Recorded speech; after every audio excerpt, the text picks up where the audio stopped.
శివుణ్ణి నీలకంఠుడు అని ఎందుకు అంటారు? శివుణ్ణి నీలకంఠుడు అని ఎందుకంటారు అంటే నీల ఉంటుంది కదా, అవును. కంఠం అంటే ఏంటి? ఇది కంఠం అంటే ఇది గొంతు. నీలకంఠం అంటే బ్లూ కలర్. అవును, ఎందుకు ఉంటుంది. ఉంది? తెలియదు నాకు నిజంగా. అయితే ఒక సముద్రం మంథన్ చేస్తారు. సముద్రం మంథన్ అంటే దేవుళ్ళది ఒక గ్యాంగ్, రాక్షసులది ఒక గ్యాంగ్.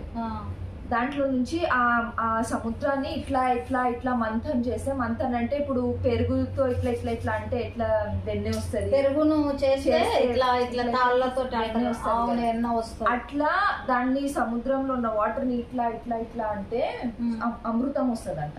అది తాగితే ఎవ్వరు ఎప్పటికీ చచ్చిపోరంట, బతికే ఉంటారంట. ఇంకా రాక్షసులు దేవుళ్ళ మధ్య యుద్ధం, మేమే తాగుతాం అని చెప్పి, అది బతకడానికి ఎప్పుడు బతికి ఉండాలని చెప్పి.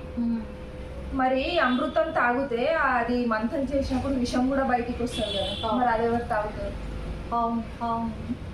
ఇంకా అది నార్మల్ జనాలు తాగితే చచ్చిపోతారు, బతకలేరు వాళ్ళు.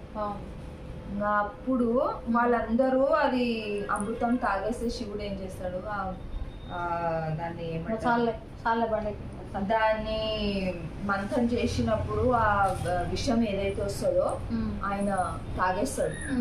తాగేసినప్పుడు పార్వతీ మాత, మా ఆయన ఇట్లనే చచ్చిపోతాడేమో, ఆయన దేవుడు, ఆయన చచ్చిపోడు, కానీ అమ్మవారికి మా ఆయన బతకాలి, ఏమైనా అయిపోతుందేమో అని ఒక భయం ఉంటది భార్యకి.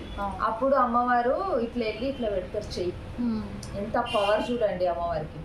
ఇట్లా చెయ్యి పెడితే ఆ విషయం కిందికి దిగకుండా పైకి వెళ్ళకుండా ఇక్కడనే ఆగింది. అందుకే ఇక్కడ అది బ్లూ కలర్ లో అయ్యింది ఆయనకి, అందుకే నీలకంఠం అంటారు. నీలకంఠం.